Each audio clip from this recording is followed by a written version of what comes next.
no question about that. You were the guy.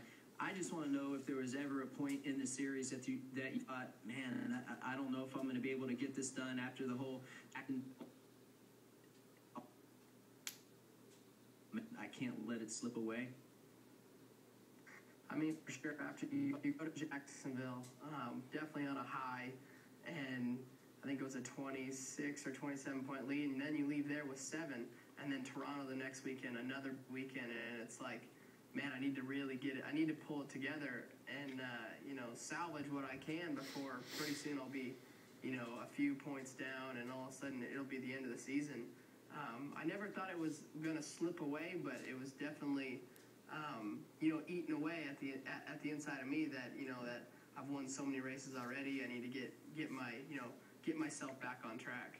Yeah, for me, I always, I think it's harder to guard it than it is to actually have to go out there and do it. But now that you've had 1 week to really think about what you've done and accomplished, I mean, how good does it feel, man? You're the Supercross champion. It's the championship that every single racer wants. I mean, have you had a chance to reflect and see exactly what you really accomplished? I mean, it's for sure it's awesome. It's been a long road. Coming back from last year, getting hurt, and then having the chance to hire Eldon and then get all my stuff put together and my program just where it needs to be. So, it's definitely. I look back on it now and I'm glad it's over. But it's been 1 week, and we race Hangtown next weekend, so. It's hard to really, you can't really, really celebrate. You can't really, man, this is awesome. It's like straight back, you do Monday morning, do some training. So it's hard to really, I mean, it's awesome for sure. Don't get me wrong. It's definitely the greatest feeling, when I cross that finish line. But there's not very much time that you get to, soak it up.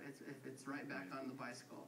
We'll come back to Alden Miller, Alden Baker, rather, your trainer, and the motocross series. But I don't want to leave the Supercross until I get a chance to ask you this. We've heard it a million times. We've said it on this show.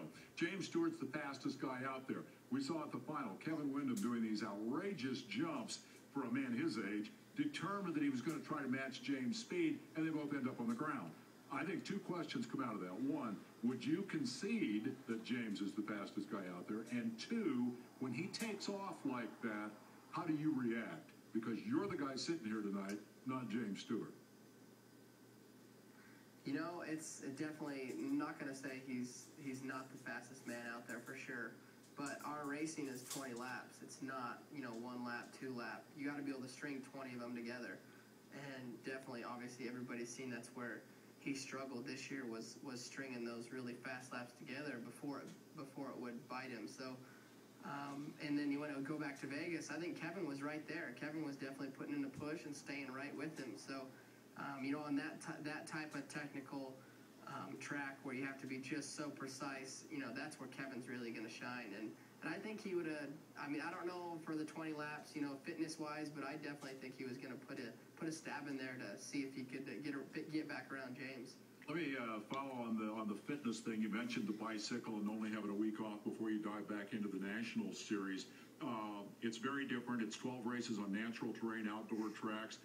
What's the biggest adjustment that you have to make, either mentally or physically, as you go from a 15-minute main event in a stadium to 2 30-minute plus 2-lap races outdoors on those long tracks? Just getting your body used to and back into the rhythm of outdoors. The shaking of the inside of your body and getting that all back into shape. But as for fitness-wise, we're there. We've been training the whole off season. So that's really there. It's getting your hands back in shape, and like I said, your body from all the shaking.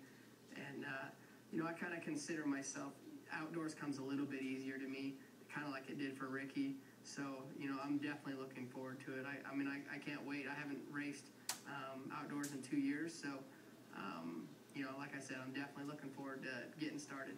We're looking forward to it, too. You having those injuries behind you and being back out there in the middle of that fray is going to be fun to watch. We need a break. We're going to come back and celebrate a motocross birthday. I have Ricky Carmichael alongside and the Supercross champ standing by.